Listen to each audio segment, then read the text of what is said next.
Amis des courses et de Hong Kong, bonjour. Alors, l'arrivée de la poule d'essai des pouliches dimanche, vous avez vu, c'était un petit peu le bordel. Il faut le dire que c'était le parcours des 1600 mètres de la grande piste pour des poulains de 3 ans qui ont rarement couru plus de 3 fois ou 4 fois. C'est toujours un petit peu propice à la couillonnade, on va dire. Hein. Alors là, on a été servi parce que qu'est-ce qui s'est passé cette fois-ci pour faire court l'anglaise She's Perfect, que je vous avais tubé d'ailleurs le matin de la course sur cette antenne à 18 contre 1, mais de rien, je vous en prie, elle avait gagné, elle est passée le poteau en tête, sauf qu'elle avait penché pour finir et qu'elle avait gêné, nous dit-on, Zarigana. Les commissaires ont ouvert une enquête, donc la fameuse favorite Zarigana, ils ont regardé si effectivement elle avait bien été contrariée par ce mouvement. Il semblerait que oui, puisqu'ils ont décidé qu'elle aurait probablement devancé She's Perfect, qui la battait d'un nez simplement au poteau, si elle n'avait pas subi cette fameuse gêne. Donc ils l'ont placée devant elle. En revanche, pour la quatrième Exactly, là ils ont laissé les choses, Zarigana l'a un peu gênée aussi. Il est probable qu'elle l'ait effectivement gênée, mais ils ont estimé, et c'est la doctrine, qu'elle n'aurait pas pu la devancer sans cette gêne, donc ils l'ont laissé à la quatrième place, cette pauvre petite Exactly. On a noté aussi que Michael Barzalona, le jockey de Zarigana, que nous saluons bien sûr, eh bien ce Michael Barzalona, il avait perdu sa cravache à une centaine de mètres du poteau, et que du coup pour finir, faute de meilleure idée, il avait tapé du plat de la main l'encolure de sa jument. Bon, ça lui a fait ni chaud ni froid, mais enfin c'est une manière inédite d'encourager la jument, et en plus elle avait tendance à se pencher un peu vers la droite, par conséquent il n'a pu la retenir un petit peu avec cet artifice fait en urgence. Bon.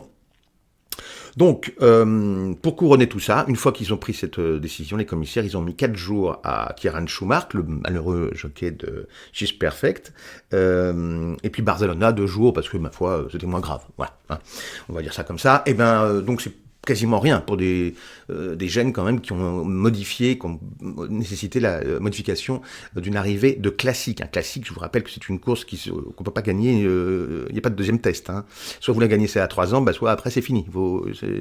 Donc c'est quand même des arrivées extrêmement importantes, et donc il est important de bien s'y tenir. Enfin, les grands jockeys en France, c'est un peu...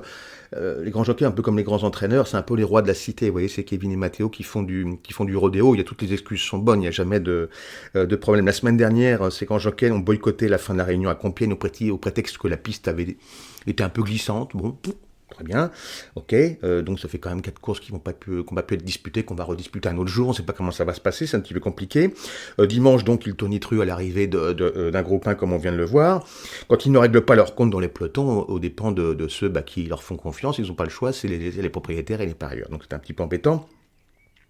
Et enfin, nouveau aussi, ils ont demandé l'abandon du parcours des 1300 mètres de la moyenne piste à Longchamp, parce que la dernière fois, le 24 avril, il y a eu 2 handicaps là-dessus, ça s'est pas très bien passé. Ils n'ont pas réussi à s'adapter en somme, c'est-à-dire qu'ils n'ont pas réussi à appréhender ce nouveau parcours, qui est différent de celui des 1400 mètres nouvelle piste, parce qu'il est de 100 mètres plus court dans la dernière ligne droite, on arrive au premier poteau et non pas au deuxième poteau, et apparemment c'était trop pour eux, ça c'est trop compliqué. Donc on a remis les courses qui étaient prévues sur 1300 mètres sur 1400 mètres, comme ça va aller beaucoup mieux. Là, ils savent, ils n'ont pas besoin de s'adapter. C'est nous qui nous adaptons à eux plutôt. Alors j'en connais un auquel ça va faire drôle. C'est Antoine Hamelin, le pauvre Antoine Hamelin qui est actuellement à Hong Kong. Quand il va revenir ici, il va halluciner. Enfin, peut-être il a oublié, mais il va passer directement de la Légion étrangère, si vous voulez, au Club Med, le Antoine. Ça va lui faire drôle. Il va un peu halluciner, je pense. Enfin, il me semble quand même qu'il y a des stages à Happy Valley qui se perdent. Et puis c'est aussi pour ça que quand un propriétaire ou un entraîneur vire un jockey, moi j'ai plutôt tendance à reprendre des nouilles, vous voyez. Voilà. Ok. Enfin, pendant ce temps-là, les trotteurs se marrent, ils nous voient nous battre avec nos pauvres jockeys, nos pauvres entraîneurs.